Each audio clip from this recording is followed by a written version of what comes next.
Let's go. Hey, welcome back to the podcast this week, guys. Hunter, I'm glad to have you back this week with us, man. I hope you had a great week. Elijah, it's good to see you too, my brother. I'm ready to dive into this. I think we got a really good episode for the audience today. Yes, we do. I just want to ask a simple question for you guys right now. So, the question of the day that somebody tuned in was, are you guys happy right now where you're at? I guess I'll go. I mean, happiness is a construct, so I think there's always something to be happy about, and I guess in reality, I got a roof over my head, a good job, so like yeah, I'm happy, but I also think like being happy and being content are two different things. So just because I'm happy doesn't mean I don't want more. But I mean, all in all, yeah, I mean, I'd say there's a lot of things in life to be happy about. So you should always be happy about where you're at. Things could always be a lot worse, but that doesn't mean you don't necessarily want something to change. Type Right. shit. Yeah, I'm definitely happy where I'm at. Just like when you have a lot of things to look forward to, how can you not be happy? So I'm Amen. just happy about the future for sure. Type shit. The future is definitely one thing I'm very happy for. I used to worry about the future, and now it just excites me, and it just, that light is shining bright. So it just Yeah. makes me feel so ready for it and so ready to accomplish it. At the same time, staying in the present and just appreciating now. Because also, there's so many times where I look back at happy memories and I don't know if I was actually that happy in those moments, but I wanted to be. Like now that I look back, I want to be present in every moment, Yeah. like and appreciate the good times while we're in the good times. So Exactly. definitely happy for the future, like you said, most definitely. Just a little reflection. Last week we had my cousin Josh on the podcast. That was a heavy hitting episode.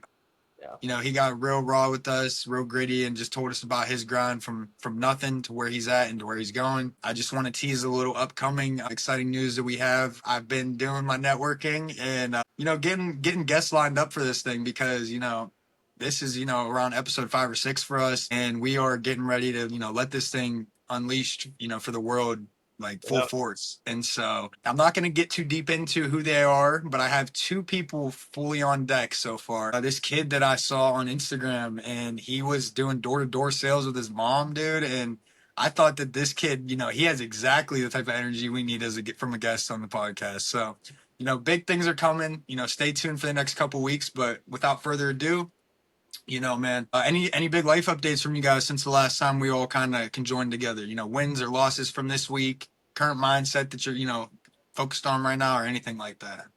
Definitely. So I've been in the works with trying to get into the sales department in my for my company. And then my boss's boss took the chance on me and DM'd, or I guess I would say emailed the vice president of sales. So I just went on ahead and sent my personal email, and then my actual boss, team manager, she was like, "Hey, you need to get over there to that department and talk to him face to face." So I plan on doing that tomorrow at work. So Dude, I'm a little nervous, but I know I can do it, and I know I'm a succeed once I make my way over there. Hey, most fuck yeah, definitely. good shit. Dude, let's go. My man's transitioning into the sales life, baby. That's what Yeah. I'm talking about.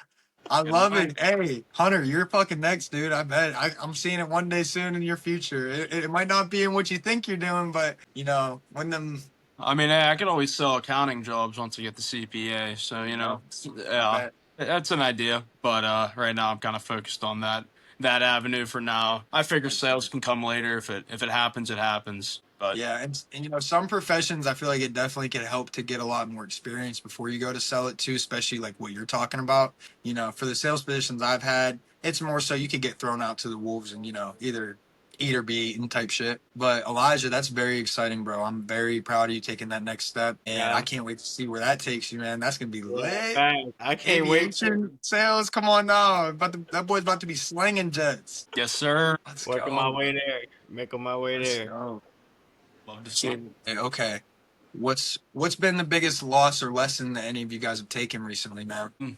Right now, I think it's just a big lesson is just in my life currently is just like learning how to keep pushing even like when you feel like overwhelmed or kind of like stressed. Like right now I'm still in busy season, so I've been on 55 60-hour weeks for like the last 3 months, and then I'm finishing up my master's degree. So it's just a lot of stuff, and then it's easy to be like, man, I'm tired, I don't want to do this, I don't want to go to the gym, I don't want to wake up and go to work, but like that. So that's a lesson I'm kind of just taking away is like everyone's tired and you just got to keep grinding, and there's a light at the end of that tunnel, and it's all coming to a head here pretty soon. Oh, Yeah. shit.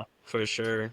type shit. For What sure. about you? I would just have to say more like keeping the habits down to a T, like not overdoing, the fun stuff. Yeah, yeah, that's a good point, man. That's a Sometimes good. I can take control, keeping your habits and stuff. I think Easy to so. let that stress reliever take hold. I'm glad that both of you mentioned that because I think that a lot of the audience, might perceive us, you get an idea who we are and the habits and the lifestyle we try to maintain, making sure that you have your mindset right and your habits right. But at the same time, behind the scenes, guys, we're regular people too. You know what I mean? Like we go through those struggles to where it's like, fuck, dude, like the alarm goes off in the morning, it's still dark out, and it's like, dude, this bed's a lot more Yeah, comfy than getting up and handling all the troubles that come with life. But that's not gonna I get gotta anything be up at done. 6 a.m. tomorrow, I Oh, to mean, pay or your be at work bills. at 6 a.m. I guess. So 5 for real. it's just like those days end so quick, and that next day comes like that. It's like you wake up, it's time to do it all over again. But that's where discipline comes into play. You can't always be motivated to do it. You just got to hold yourself accountable. Like Yeah, look yourself in the mirror, be able to say, I gave my best today. I got 1% better. And I think everything else will fall into line after that. So, biggest lesson, just keeping yourself accountable because whenever you're going through those times where it feels like you might, be in a repetition, and you're kind of getting burnt out, that's when you got to keep going. And everything that you want is on the other side of that thing you don't want to do. So, without further ado, I'd like to get into our next segment. It's about skills, it's about status, and it's about just sauce in general. So, let's just be real here, man. Both of you, I want to know how many doors have you walked through in your life because of who you knew and not what you knew? I would say most of them. Um, just like based off just the career I do now, I reached out to a fraternity brother that was able to put me on, or just how I got into Kappa Sigma. I was on the floor with like 90% of the guys that was that next freshman class in 2019 or 18, I guess. So it was just yes, I do believe that more doors can be knocked down with the connections and not based off the accomplishments. I have to say. I completely agree. I think, I mean, obviously, like accomplishments help, but if you're able to make good connections and be in people's minds and people enjoy your company and your presence, I think there's a better chance that you're gonna, take that next step. They're gonna think of you when something opens up, and it's gonna allow that next avenue to form. Yeah, like for example, one of my best friends from hometown, he goes to Berkeley School of Music in Boston, and he was just telling me how the music industry is so small, and I was just thinking, so many people play like the guitar, drums, but he was like, half of those people you can barely even work with. Like they might be cool, they might have all these accomplishments, maybe went to like Berkeley or did this production, but they're a pain in the ass to work with. So it just you gotta think you're on a roll with these guys for like months. So it's just like building connections like that to know like you're a genuine person and you're actually cool to work with rather than you think you're the shit but like you're horrible to be around. And that all comes back to like that classic saying, everybody's always like, oh, you ask somebody who made it. It's like, how did you get here? What did you do? And a lot of people are going to tell you, it's like, oh, I was just at the right place at the right time. And that happens because, who you know. And sometimes you're like, well, fuck, dude, I've been everywhere all the time. What the fuck's going on? But, it's just about sticking it out and just being yourself. And, hopefully those avenues will form. Yeah. Yeah, 100%. And I think that's important because some people might think, those type of people, Hunter, that have been everywhere and they've, been in those spaces and it's still not clicking for them, that it might just be rigged of who you know. And it's not really about, what you got going on. Yeah. But at the same time, I think that's completely false. And I used to be a firm believer in the it's not what you know, it's who you know mentality until I realized once you want to get to that next level and you want to get to those people and reach those people that have influence and, are the people that you respect, you might look up to, those people, to make them become your peers. It's not just about, coming across them because I can meet, Elon Musk tomorrow. But at the same time, me knowing him and meeting him and greeting him and having a 5-minute conversation, if that, that's only going to get me so far because yes, now I know Elon Musk, but if I'm not actively doing something enough for him to catch that attention and to want to be around me and work with me, then it's that connection really is useless. You know what I mean? It doesn't become a connection that pays, if you say. Exactly. Well, I mean, who you know can only take you so far, and it's the what you know that's going to push you over the edge, and that's why there's a benefit and honing a skill and having a skill and whatever that is, and then also trying to hone your own personal self because you go out there and you meet people and you make friends and you're like, okay, maybe this will open a door for me, maybe this will, but you also have to have the ability to push yourself through that door and to succeed to the next level. But it's definitely a give and take. You can know everybody and never have anything happen, and you can be the smartest person in the world, but if you never leave your house, once again, nothing's ever going to happen. Yeah, you got to create value for yourself. That's the main thing. You know, first of all, it starts with you believing that in yourself because when you believe that you bring value and you know that deep down that you have something to offer to a lot of people, then that energy is contagious. People will feel that from you. You know what I mean? When you walk into a room, even if they don't know you, but that energy's there when you come in that room and people feel it, and you have that mindset to where it's like, okay, I don't really care who's in this room because now I'm in the room, so it changes a little bit. You know what I mean? You kind of have to have that confidence with you because people feel that. Now, if you run into a room and you see your favorite basketball player, you see Ant Edwards over there or something, and you run up to him and all fanboyed out and acting like he's a god or something, he's gonna probably be like very turned off by Yeah. that. He's a professional athlete. He gets that type of energy all the time versus the dude that walks in and goes about their business, and then it's like you might be the guy that ends up getting a real conversation because you carried yourself with that authority, you carried yourself with the value, and you knew that you're supposed to be in those type of rooms. You got to act like you've been there before, even if you haven't. Yeah, That's a big confidence is always king, believing in yourself because first off, no one's going to believe in you more than you. So if you walk into everything stutter stepped, well, nobody else is going to think you can do it. But also sometimes, in a way, like I do believe in the fake it till you make it. Like I'll just say things at work sometimes where like, I don't know if this is 100% right. I'm going to say it with some confidence. And then, next thing I know, my manager's like, yeah, that's right. That makes sense. It's like, well, shit, that Yeah. worked out. Like sometimes you put a little ass behind it, a little vigor, and people are going to believe you or take your word for it. right. All right. I have a question for you guys. I want you to rank the importance of these four things in your own order. Okay. Okay. The first one is network. The second one is work ethic. The third one is confidence, and the fourth one is actual skills. Okay. Work ethic, Woo! confidence, skills. So you got networking, work ethic, actual skills, and Confidence. confidence. So I would say work ethic's got to be number one for me. Okay. I think strong work ethic will help provide a network, and then I also and that'll feed into your skills as well. So I would say network would be number one, or not network. I mean work ethic would be number one. And then yeah, the other ones are kind of fucking tough. Network, So work I ethic, have confidence, skills. so I'm gonna put confidence first. Cause Okay. like you said, if you can be the smartest in the world but never leave your house or never get yourself an exposure and then nobody will never find out. So confidence first. And then I would say work ethic. You gotta have work ethic. The work ethic gonna get you to networking, and then the networking gonna get you to the actual. You gonna develop the skills within the work ethic. So the networking and then the skills just come with the work ethic.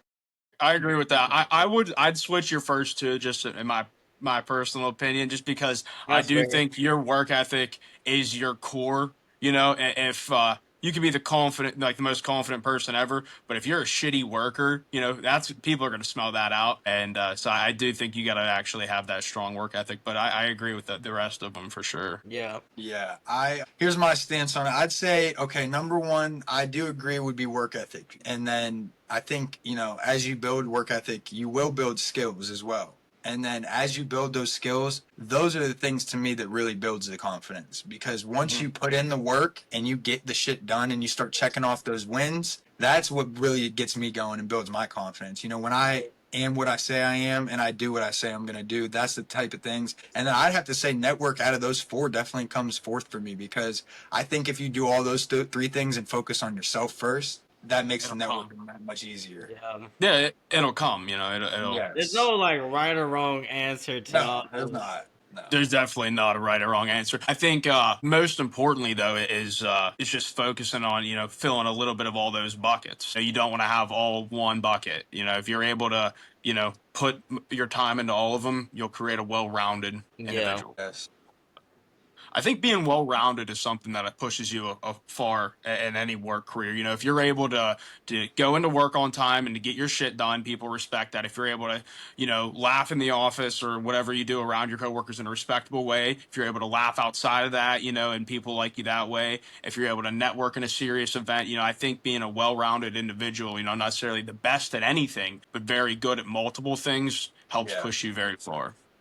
Yeah, for sure. Yeah, I like to think about it like this. I like to be a person that knows a little bit about a lot. I've never been the type of person that's like gets obsessed or fascinated with one idea or something that I focus on it so much that, I agree. I like to be well rounded. I like to have, okay, I know a little bit about vehicles. I know about sports. I know about politics, finance, the Yeah. economy, marketing, sales. I like to just keep I it, agree. like you said, well rounded and balanced. I always called it jack of all trades, master of none. I'd like to know a little Yeah. bit about everything. I That's don't need of to a be a master few. about anything. Yeah, A I mean maybe few. yeah, maybe a master of like one or two, but I'd like Yeah. to, I'd like to have some answers to every question.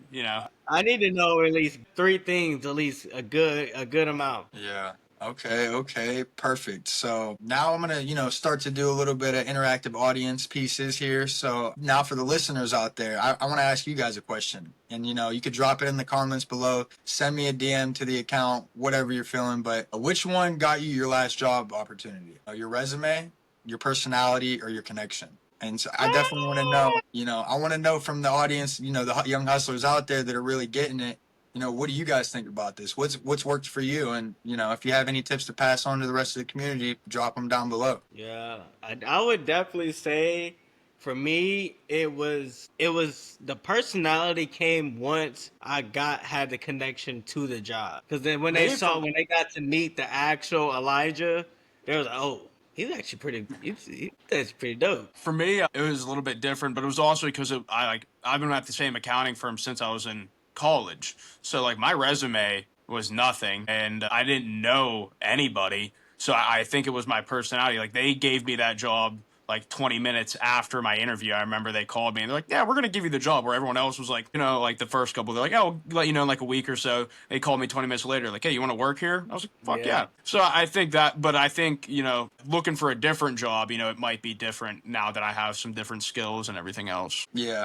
I'd say the same. I'd say my personality and connections has gotten me everything, and that's built my resume though because of those two things. So Yeah. that question actually was not for us. That was for the audience, by the way. Hey. So boys, I know you both are business minded individuals, just like me. Definitely probably both want to get to a point where you own your own companies and businesses one day.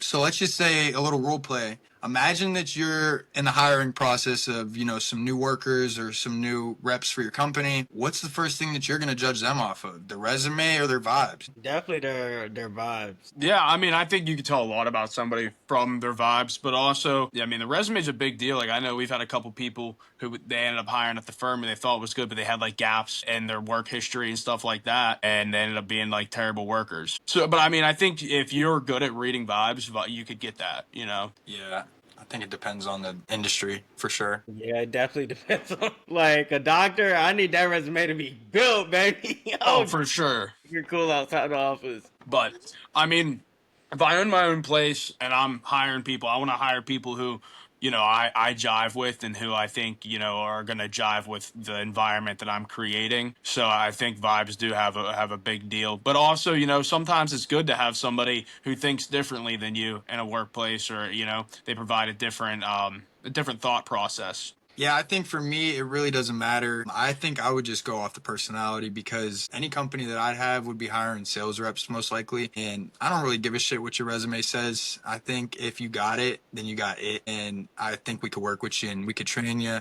I'm very confident that I'd be able to, bring the best out of a sales rep and get to a point where I could train them very effectively. So I think if you got a little bit of personality to you and, you just have that drive, I don't think it really matters what your resume says. I mean, I'd hire a sales rep that's a high school dropout if he had the gift of the gab. It doesn't really matter. So, you know, For that's sure. something I think that's why sales is such a amazing, opportunity for a lot of people that might not have another route, and but they might be good talkers, they might be good at helping people, and they might be great people deep down, and those are great people for sales. So I don't think your resume really matters for that, but you can build it along the way as you sell more. Definitely. But one thing I like to talk about with sales too, sales is something like you can always get into. Like you're into sales, but like you still have a college degree. You know what I mean? Like, I think there is a benefit to, if you want to go to sales, to also doing something else to have that fallback plan, to have something else, if it's not your bag, you know what I mean? Because you can always go into sales, but you can't always go back to college. I mean, I guess you can, but it's harder later in life. You know what I mean? Yeah. Yeah. And that was my whole thing, like being an accountant. I always thought like, oh, sales would be great, and I still think sales would be great. But it's like, well, I know I can always, I can be an accountant if I want to. I can always transition to sales. I could sell accounting work, I can do, but like I have a different skill outside of that. I think Mhm. broadening your horizon is never bad. Yeah, I think to be honest, it comes down to the difference between hard skills and soft skills. You know what I mean? And job like yours, Hunter, you definitely have to have hard skills. You know what I mean? You have to make sure that you're well trained and well skilled in what you do, or you could fuck up a lot of things. Yeah. Versus sales is very much so more soft skills type of thing. That comes into sales calls, negotiations, interviews, all that. Yeah, I'm happy you kind of brought that up too, because like especially in like the business world, hard skills are a big thing, and a lot of people focus on that. But I do think people overlook soft skills because you don't have to be the best accountant. And people survive layoffs all the time, not being the best accountant because they have good soft skills. Your manager likes you. Your team likes you. You're a hard worker, and those are your soft skills. You may not be the best at Excel or accounting standards, but Mhm. if you're able to hone those soft skills, I do think that helps you in my industry as well. But there is more hard skills required to maybe take you that 100% of the way. Do you think that soft skills can be taught, or do they come more naturally? I think hard skills can always be taught. I don't know how, I mean, soft skills can be honed, and I think they can be taught a little bit, but also I think soft skills a lot come from your personality. And unless you're willing to overhaul, your entire life, I don't know how much soft skills can be taught. I think a lot of that comes from confidence and just being yourself. I think and that's honing it. Everybody probably has a good base of soft skills. You just got to find what works best for you. My soft skill set may not be your soft skill set. I walk into a room and I say funny jokes or I'm loud. That may not be what works for you, and that's okay because that's, I think that's person to person. But I think you could always learn hard skills. You can always study and learn hard skills. I think you have to kind of hone your own soft skills. Yeah, I definitely believe that like soft skills can definitely that's definitely come natural than your hard skills. Your hard skills is something that you develop over time, as well as soft skills. But everybody, like Hunter said, everybody's not born with it. But soft skills are definitely something that can come like it's original. And that's something I think people will smell out. If you're not being yourself, you can only put on a mask for so long before, the light starts to seep through and people are going to see. So it doesn't work. It doesn't work to put on a mask and to go to work every day because that's also going to make you miserable. I think you have to just figure out what works best to be you and still be like at a work environment. Obviously you can't Yeah. be slamming 40s at 12, but you still have to be yourself. You have to know when what you can do. But I don't think putting a mask on and saying, well, this is how my soft skills are, is if I'm just this super professional person, you're going to snap, dude. You can only be, especially if you're in like an industry like mine where you're working 60-hour weeks. I can't be fake for 60 hours a week. I mean, Yeah. that's a lot of time, 60 hours plus. And it's just a lot Yeah. of time to not be yourself. That's a good question, because does AI make hard skills less important now? Because now AI can code and can do data entry and do analytics and do a bunch of things that you really had to be skilled to do before. I mean, if you have like Chat GPT plus, everybody has access to doing all of those things now. What separates those people with the real hard skills from just being able to have an AI do something like that now? Definitely. I use it. I mean, even for my master's degree, I have the Chat GPT Plus, and it's insane. I can upload Excel documents to it and ask it to analyze data, and then I just retype answers. I'm not that I should do that, but I'm busy. But it's insane how AIs definitely will change hard skills in the same way GPS has changed the ability for people to read maps. I mean, it'll make things different, but I don't think it'll take away your hard skills because you also have to tell it what to do and you have to analyze that final result. You can't just, especially maybe not in all industries, but in some.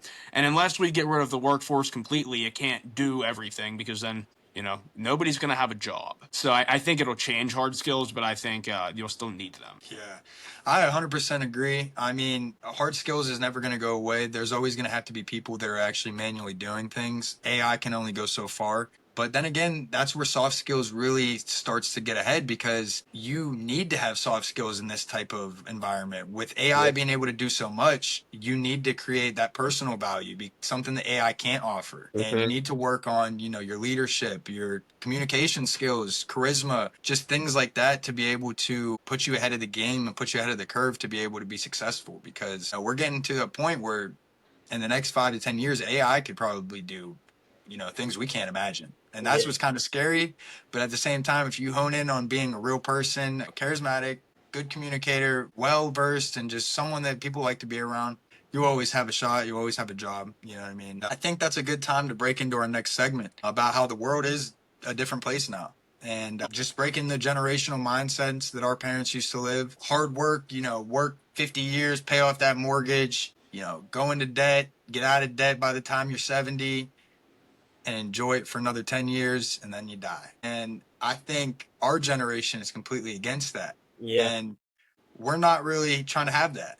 We're trying to break those curses. I don't want to have to put in the hard work, quote unquote, for 50 years to just enjoy it for a few. I'd Hmm. rather put in the smart work for 20 and have it set up to have passive income by 40 and to know that I have money coming in no matter if I get up off the damn couch or if I want to go to the damn beach and go to Aruba.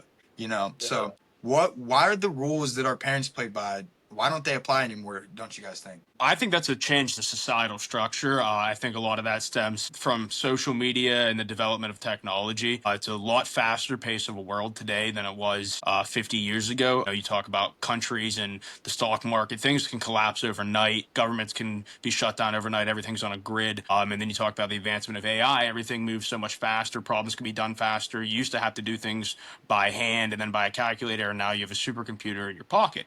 So I think, in alignment with that, obviously people are going to want things faster and they're going to want things sooner. And I also think, not to mention, you got an influx of social media, so you have an influx of viewing what other people do and comparing that to what you do. And so I think where our parents might have said, okay, I'm comfortable and I'm happy, I just bought this house and I'll pay it off, but I'm comfortable and I'm happy, we might look and say, okay, I just bought this house, but he just bought that house and it's bigger. And it just becomes this game of keeping up with the Joneses, which has seeped its way into a societal standpoint since we were children. You watch a guy on YouTube and you're like, well, he bought a Corvette at 24 making YouTube videos. And you no longer have that same opinion as, okay, I'm going to go to school and work until I'm 50 to buy that Corvette. You're like, fuck, I want it when I'm 24. So I think that's all just an adaptation of, the societal shifts we've seen because of technology. Yeah. Right. I mean, you couldn't have said it any better than that, honestly. I mean, it's a perfect time for it to happen too, for us, I'd say, is being in our early 20s and being able to maneuver with this new wave of, the infrastructure of everything and how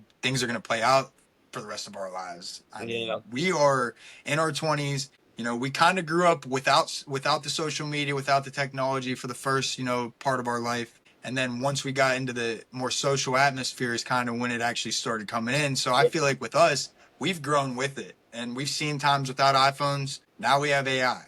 Yeah. It's getting real. It's getting real faster and faster. I mean, I tell people all the time, it's like, bro, we didn't have iPhones 15 years ago. What the fuck are we gonna have in the next 15 years? Yeah. It's scary. Humans, I like to think, we had no natural predators and we are literally creating one. We are creating something that's smarter than us. And whether it becomes a predator or not, we're going to become dependent on it, which will make Yeah. us ultimately dumber. And, it's an interesting way to shift in society. But, it's also like it becomes like the nuclear arms race in a way where it's like, well, they're creating it in other countries. Why wouldn't we create it here? And wouldn't we want the best one when we want the smartest? But it's like, at what cost? What can it become? It's interesting. It's kind of scary too. It It is is. scary.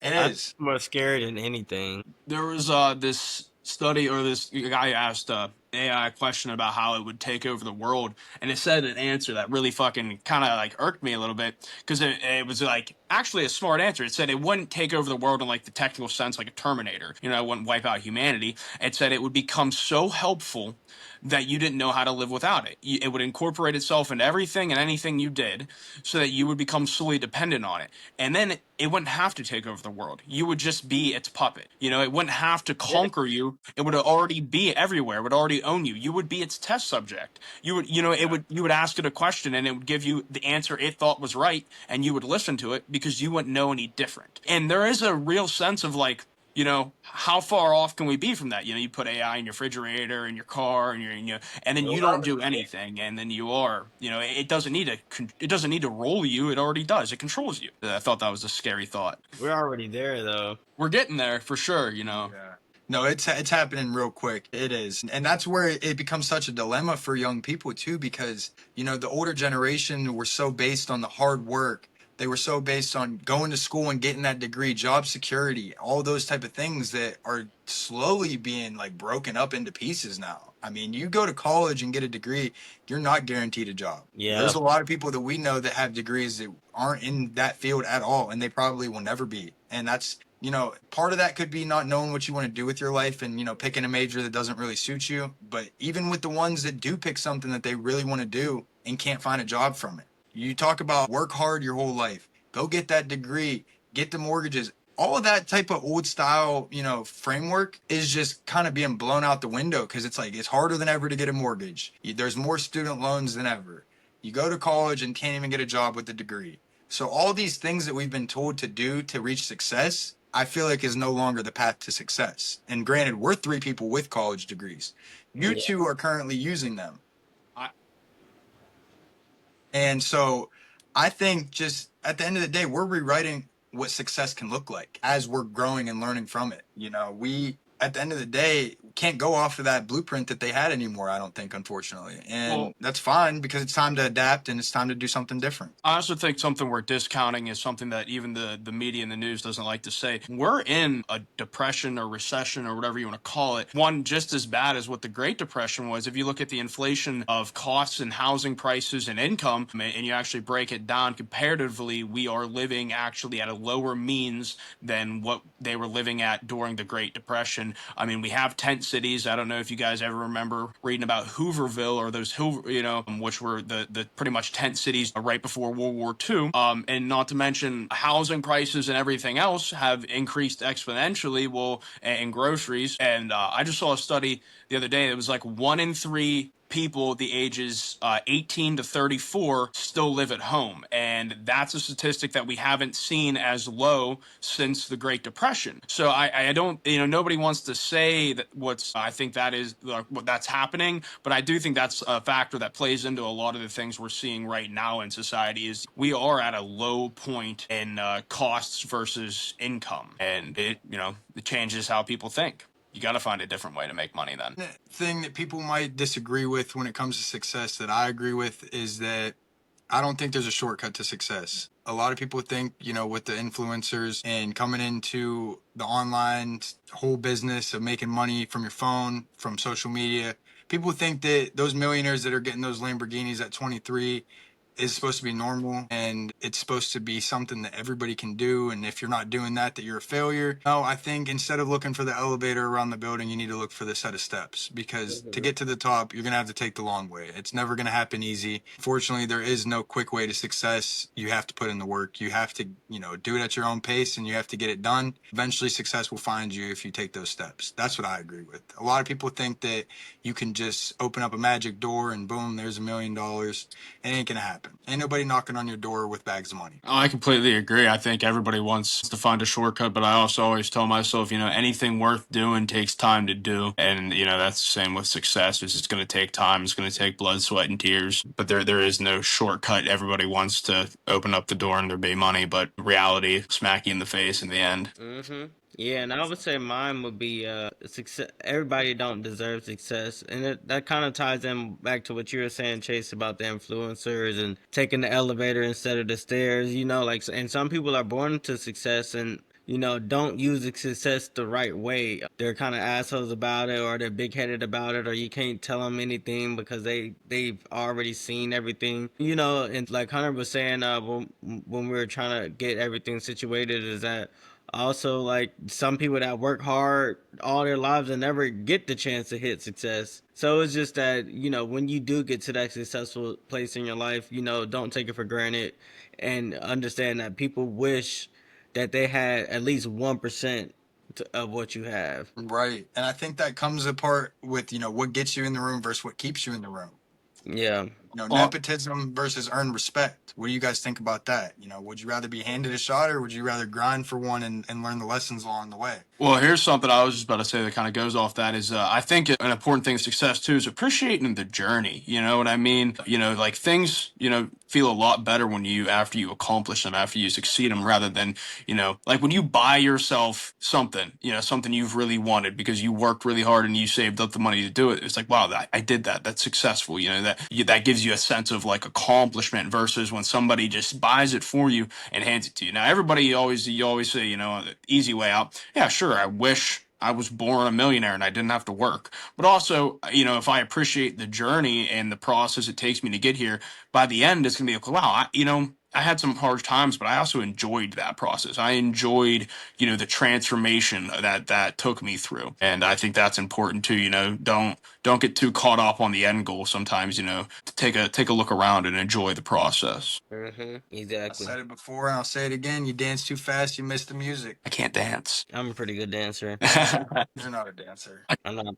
I got I'm that not. white redneck dance, small town Hunter, I dance. just saw a video of you dancing in the Jason Aldean bar in Tennessee, dude. It looked like a redneck dance. Yeah, dude, I was probably blacked out. If I'm dancing, I'm drunk. These hips We were don't up on move. stage singing karaoke. We were doing Dixieland Delight. Yeah. When did y'all go to? When did y'all Gat- go to? Gatlinburg last year for formal. Oh, you That was, said Nashville. I said Tennessee. I never been to Nashville, so why would I say that? I want to get back, dude. Okay. I'm going July 4th. I'm excited. You guys both have LinkedIn accounts? Yes, Yeah. sir. Do you think LinkedIn, what do you guys think about that? Because I think I've been heavy on building my LinkedIn connections recently and just making a presence on that platform. I think it's a really good platform, but at the end of the day, is it real life or is it just people flexing around kind of what they got going on a Kind different? of, kind of flexing, and then all these guys trying to get you to go do their master's program or something. I don't know. I think it's definitely like helpful and it helps you find jobs, but like I'm not gonna lie, I think it's kind of fucking gay, dude. Like you're just like trying to like flaunt your career success. It's like Instagram for your job, Yeah. Yeah, It's a that's what little it gay. is. I mean, I get it. You find good connections and hopefully you can get a job out of But it. do you ever use them? Like the connections, like the 500 connection club or whatever? I Like, have you haven't.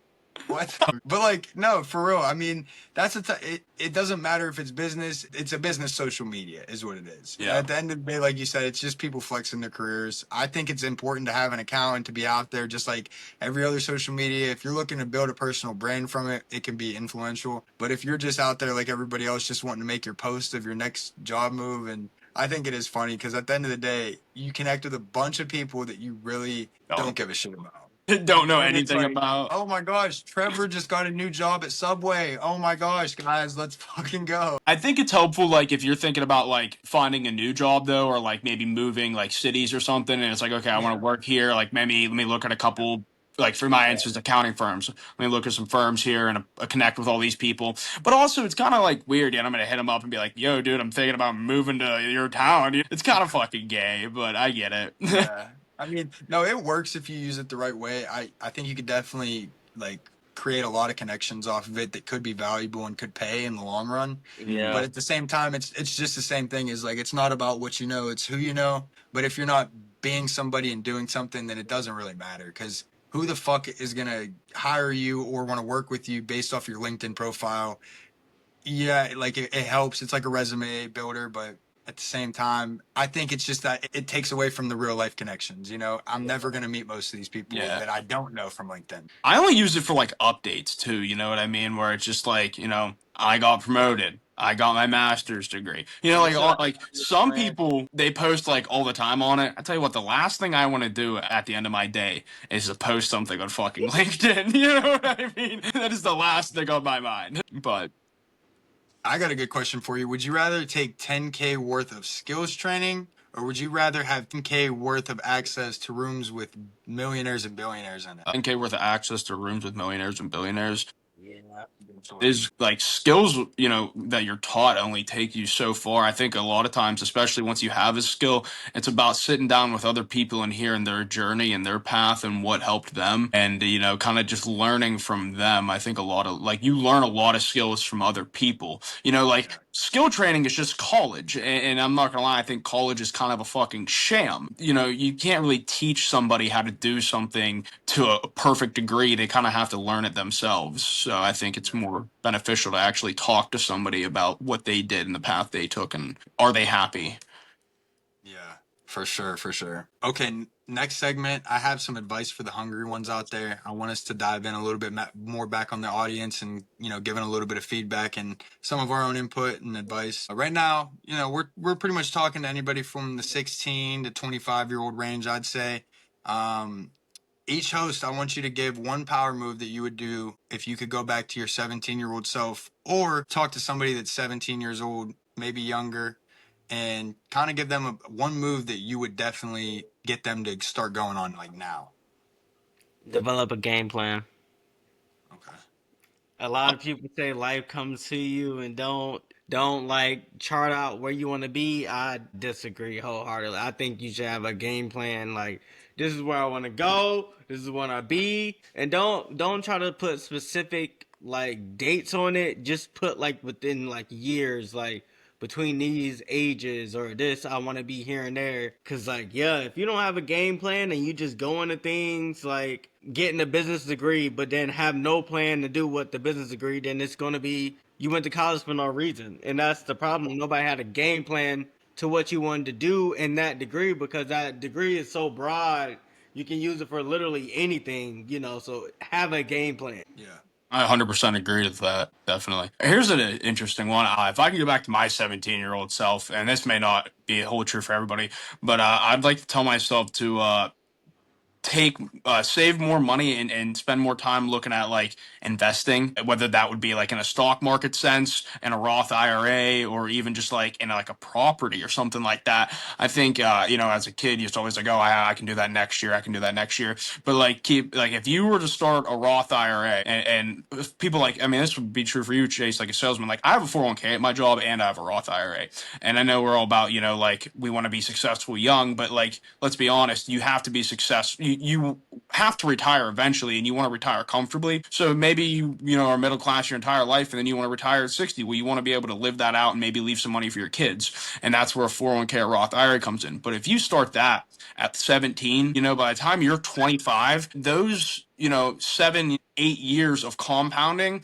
even if it's just $50 here and there, is gonna be worth so much more than you will ever think. And I told myself that all through college. I remember always being like, man, I should start my Roth IRA now. And I was always like, no, my job gives me a 401k. No, my job gives me a 401k. And now that I look back on it, it's like, dude, I should have just not bought that case of beer every now and then and put a little bit of money away. And or just put a little bit of money on the stock market and saw like what could happen, you know, throw it here, throw it there. Could this be the next big thing? I just think it's worth that gamble, and it's worth that, you know, that future comfort. So that's something I would tell myself, you know, thinking about retirement too. I think, just to talk, you should have a tripod of investments for your retirement. So I think it's best to have a 401k, a Roth IRA, and then you have your Social Security. And that way, if something fails, you have two other things to go back on. And that way, you have, you know, you can retire comfortably. You don't have to have a job when you're 65, and maybe you can leave some money for your kids. So. Yeah. Yeah, I think my tip for a 17-year-old right now would, number one, especially in this day and age, I think you should be able to stop spending more time scrolling. And if you're going to be on social media for 5, 6, 7 hours a day or whatever the hell some people are, you should become a content creator 100%. And I think whether that even mean making Instagrams or TikToks or YouTube videos, whatever, but getting into that digital space of making money, I think, is something that I really wish I would have got onto, because I've spent just as many hours as the next scrolling and looking at everybody else's content. And just recently, I've been coming to that realization of, dude, I spend so much time on the internet and make no money on the internet. Like, that's crazy. Like, I should, if I'm going to spend that much time, why wouldn't I put my own content out there that could be monetized? Why wouldn't I take the chances on myself? And another thing, I would take more risks than I'd ever be able to think, because you sometimes get into that, Elijah, what you were saying about make a plan. I think that a plan can take you to, great places, but at the end of the day, shit don't always go according to the plan. And that's when life hits you, especially at 17. I don't know, it's fair to say that everybody could create a plan to follow at 17. I mean, I sure as hell couldn't have, because I didn't know what the hell I wanted to do at 17. And I think that's where that age can be difficult, because you're probably still in high school.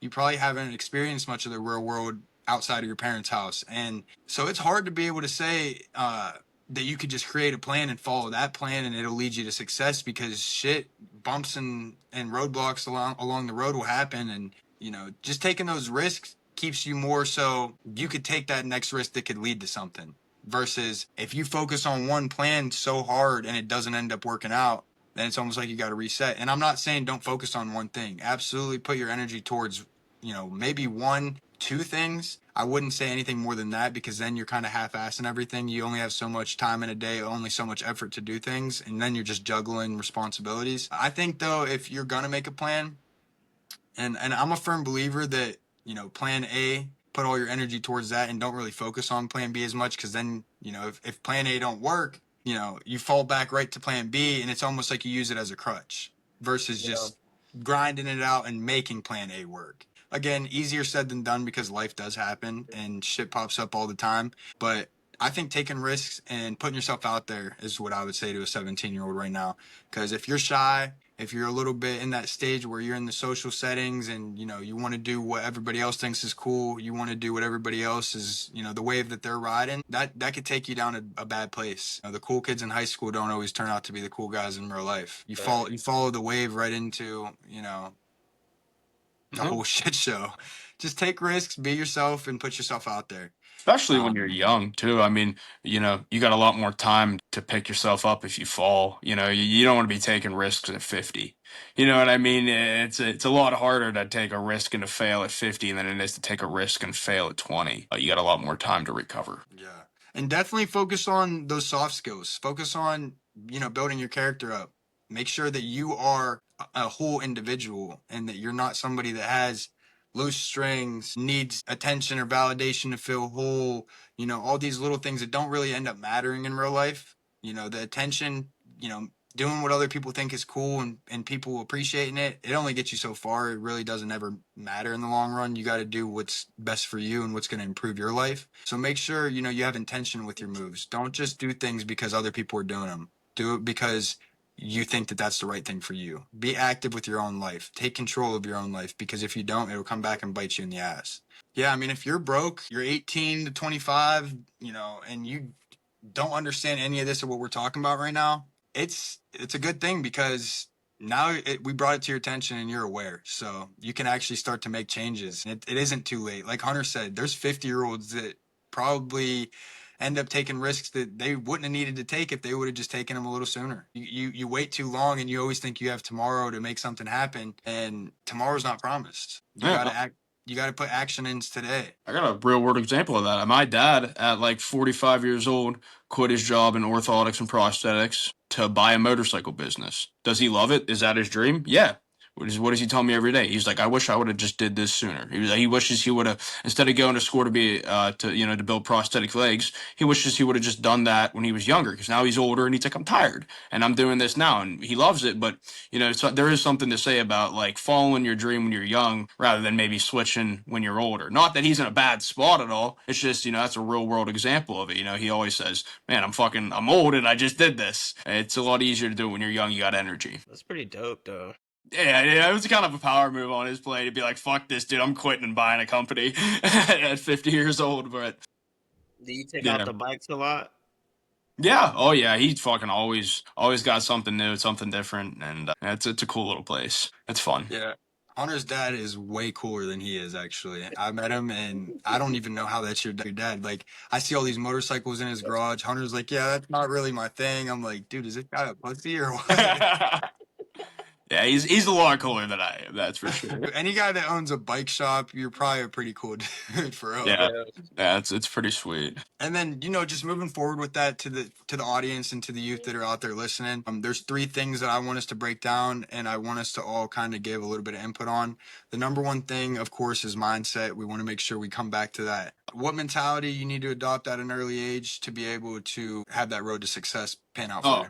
yeah, I think a good mindset to adopt, and one that I try to adopt, is to kind of forget about, free time in a way. You know what I mean? Like, obviously, you have to have fun and you have to enjoy your life. But I think, especially when you're young, you get so caught up in, like, man, I want to do this. I want to go to this party. I want to do this. And I think a good mentality, especially like me right now working and doing master school, is sometimes is like, okay, I have to accomplish these things to get to where I want to go. And I think, that hard work mentality and that, like, this needs to get done is something that, like, you should instill early, because if you don't, it's going to be a lot harder to instill it, like, later in life. And that's something, like, being in a fraternity, I think, really helped instill on me, because there was always excuses, to not do my work. There was always excuses to not do my homework, or to fuck around, or to get drunk with everybody. But you have to tell yourself, like, when and where. And I think that is the mindset, is there's a time and a place for everything. And, like, your enjoyable time will come, but sometimes you just got to buckle down and do that assignment, or get your work done, or,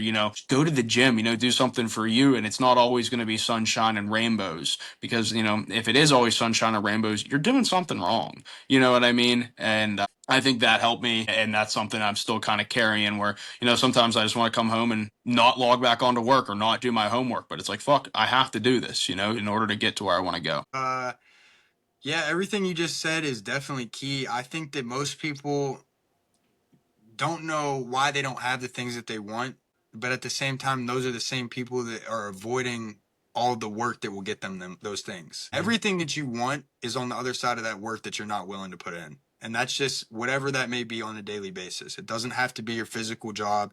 It doesn't have to be going to the gym, but anything in life that you're just going to go ahead and always pick the easy route, you're always going to have it tougher. You're always going to have it harder, and you're always going to struggle because you're avoiding the things that are going to get you to the places that you want to be and to have the things that you want to have to be happy. Yeah. So don't avoid the hard work ever. It's uncomfortable, but your comfort zone is a dangerous place to be. Yeah. If you're sitting on the couch and you're comfy and you're cozy every day and you're watching Netflix and you're binge watching through seasons of shows and you're eating all the popcorn in the pantry, all the chips, all that, that's the easy stuff. That's the comfort stuff. Everybody likes to do it here and there. But if you're doing that on a day-to-day basis and then you look yourself in the mirror and say, I don't know why I don't have the things that I want, you're part of the problem. That's why. But hey, not everybody's meant to be successful, like a lot, like Elijah was saying. So if that's what, grinds your gears and rows your boat, you do you. But if you want more out of life, you got to find it. It's not just going to come. You got to do more. Yeah, you got to do more. And that comes with sacrifice. Everything in life's a give and take. With every action's an equal and opposite reaction. So you want to do more, you're going to have to give up something, You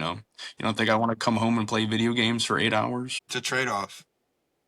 But it's a good trade-off though, because that comes back to that whole, success and accomplishments make you happy and give you confidence, and they fulfill you in life. But like, yeah, it's like, short-term versus long-term success, and like instant gratification versus long-term gratification. It's real easy to come home and to be like, man, I'm upset and I'm going to sit on this, computer here and I'm going to play some games for 8 hours and that makes me happy and that's it. And then, you get into that cycle and you get that short-term happiness every day after work. It's a lot harder to come home and say, man, I'm upset. What can I change about this situation or this scenario? What can I actually do to make myself happy when I come home? And instead of getting lost into that instance, it's to take that hard work will create that long-term success. You're upset with your body. Instead of putting yourself and just sitting there and doing nothing, you go to the gym. It takes you a long time. But then all of a sudden you're like, man, I'm comfortable. I'm happy. You're upset with your living situation. You work harder. You find a different way, a different avenue to get out, instead of just sitting down and be like, okay, well, I'm upset, but when I'm here, I'm happy. That instant gratification isn't going to lead to long-term success. Yeah, y'all. There's no need for me to give my spiel. Y'all put the needle in the haystack right there. Perfect. And you can start on the next one. So the next one is money. One money mistake to avoid avoid and one financial habit to build. Shit, I say the build is budgeting. Budget your money, and then one financial is shit, social, spending your money on social events. Try to plan it out through the month. That's what I try to do. Make sure I go to like, I maybe only go out like 2 times a month, or like maybe if I'm feeling good, maybe only have one, one good day out a week. That month or something like that, or just like don't go on like spending habits of like buying like fast food all week for 2 weeks. Just budget your money, because that can go both ways for real. Yeah, I think also a thing, you see it a lot, especially with younger people, is living outside your means. Especially you see it with like younger people and like products. Where people are buying luxury this, luxury that, and it's like, dude, I know you're not making that much money. They're buying a $500 pair of sunglasses, and it's Yeah. sometimes that's a status thing, and I think that's something to maybe avoid. Nobody really cares that much about your social status. Look nice, but you don't need $1,000 pair of shoes. I think there's better ways to spend your money. If you have the money, fucking by all means do it. I just mean I think there's better ways to spend it than living outside your means and on those luxury status items. And then taking the bus, or can't put gas in your car, or can't pay to fix your car. Hmm. That ain't cool. That is not P. Yeah. Okay, good, good. And then the third one is just moves, man. Where you should actually be spending your time, your energy, and what you should be actually doing out here. Maybe in free time, quote unquote, or just any time that you get, to where you get to choose where you want to be. Actually, just hanging around with people better than you. Just got a lot more emotion than what you have going on. Being the dumbest in the room, that's how you know you in a good spot. Yeah. Nah, you got to be able to hold on to the conversations and keep up with what's going on. But when you're constantly learning more and more, that's how you know you're in the right place. For sure, taking it all in. Yeah. I Also, agree. yeah, Right. just I was just gonna say, just like spend your free time working towards something that you want to do. A goal that you want to accomplish, and that doesn't even have to be a career success goal or anything. Any goal you want to go to the range more, you want to do, you want to go work out more. I think it's spending when you have that time, outside of your work, you should spend that time rather than just like laying on the couch, scrolling, doing something that you wanted to do. I think that'll help. Yeah, I 100% agree. Like you said, Elijah, being the dumbest person in the room is a great place to be. Yeah. It means you got a lot. You got to just be a sponge in that room. You got to soak it all up. Everything you could take from it, every ounce, every bit of knowledge, it'll take you places for real. As long as you're willing to learn and you're willing to apply what you learn, you could just be a beast, bro. Like at the end of the day, there's not a secret to it. It's the more you learn and the more you apply that to your day-to-day life and the more you cut out all the bullshit that really isn't improving you, the better off you are going to be. And to all the 18 to 30-year-old, anybody that's watching this, you might be 15, you might be 35. It doesn't matter. If you haven't got it figured out yet, that the mentality and the mindset and then your habits following that is going to take you places that you can't even imagine. It's time to start locking in and start putting in some work on yourself. Yeah. Do some self improvement. I promise you, when you work on yourself, everything else falls in line. That girl that you might want to reach out to that you haven't thought you would ever had a chance with, that girl that just left you in the DMs high and dry, doesn't answer, whatever that may be, that's because you're focusing on that too much. You're worried about out here chasing these girls, chasing this job, chasing these commission checks, my salesman, all these people that are chasing everything. And instead of just working on yourself and letting it come to you and flow naturally and attracting Yep. it, it's all about the law of attraction. Yep. You want what you can't have. So how about you work on yourself and then you'll be the thing that somebody can't have. And then it ups your value. You got, it's all about increasing value. What are you doing out here to the audience? What are you doing on a daily basis to increase your value? Are you getting that 1% better every day? We're not asking you to take a big leap from being nobody to being somebody overnight. Take those little baby steps. 1% better every day. I promise it'll help. That was the old wrestling saying, dude. 1% every day. Yes, sir. Okay, this is my last question, and we'll get to wrapping it up. What would you do if you had to restart right now at this age with no phone, no social media, and just $100 in your pocket? I'm investing in GameStop. If I had to restart right now at this age with $100 in my pocket, Yeah, I mean At the that's a whole same lot of money. age? right now. tomorrow you Anything. woke up, no phone in your pocket. You're pretty much, we're not going to get into specifics besides that. No phone in your pocket. You don't have enough money to go buy a phone. You don't have any social media. You can't reach out to any of your connections clearly because you don't have a phone. So you have $100 in your pocket and it's fight or flight. What are you doing? Well, buying some nice clothes and probably going to become a salesman. Walking into a car dealership. That's your only shot. Only shot unless you trying to do something a little freaky. Become Or a porn illegal. star, Or baby. illegal. Shit. No, that's a question. That's a question, Start doing especially. plasma or some shit. All right. Okay. I ain't doing all that shit. I'm out there. I'm starting an OnlyFans, probably. You don't have a phone though, or you don't have any technology to I'm taking my upload. $100 and I'm putting a down payment down. I'm going to the first male strip club and I'm Yeah. signing the application. You're shaking. Probably. You're I shaking mean, ass. dude, Yeah, for women. no, dude. There's a lot of gay dudes at male strip clubs. Come on now. No, not for them. Not for them. You're shaking ass and clapping dick. Hey, dude, $20 is $20. I mean, you know, Oh my I gosh, ain't gay. that's your worth. That's your charge. Is only $20. Yeah, you know, depends on how 250. much. Dude, your best bet would definitely be to buy a pair of dress shoes, buy some slacks, and a fucking polo, and to walk into a car dealership and to say, you know, like, give me a shot, B. Yeah. I'd probably go to the casino and put 100 on black, That's only and going to give you 200. then I'd put that on black. You're Now I fucked. got four Yeah, or but your zero percentage, or zero. But at least I'm playing the odds, baby. the percentage you hitting twice is a lot lower. Hey, I'll win that $100, have 200, and put another 100 down. So now I either have 300 or 100, Uh huh. All right. All right. and I'm gonna just keep going until I'm either rich or broke that I'd night. probably play blackjack before I'd put it on black. Put it on a blackjack hand. I probably wouldn't actually go to the casino if I only had $100. To be honest, it's a crazy question. I don't know what the fuck I'd do. To be honest, With $100, you can't really do much, especially in this economy. Well, if everything we were would to go back, you know, a little bit, I'd put it into fucking Bitcoin. but we're not there. But we're not there. Yeah. Yeah, man. Invested in it in India. I'd actually probably gamble it. I'm not gonna lie. That's probably the only reasonable thing. I mean, it's only $100. It's like it's either you're fucked regardless. So you might as well at least try to make something out of it real quick. Yeah. You know, Put we in- could get into the illegal activities that you could do with it and try to make it happen. But we're not even on that type of level right now. We're not talking about that.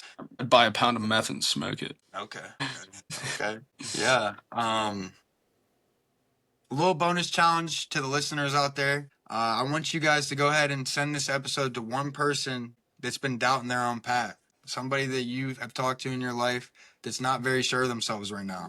Let them know you got to hear something like this. Post your biggest takeaway and tag us. We'll be doing giveaways here soon out of the Giving away these nuts. Hey, when we start getting some good feedback, the giveaways are gonna start rolling. So keep in touch. You might only have that $100, but after our giveaway, you might have about $200. $50 Chipotle gift card. There we go. There we go. We're talking chickens now. So.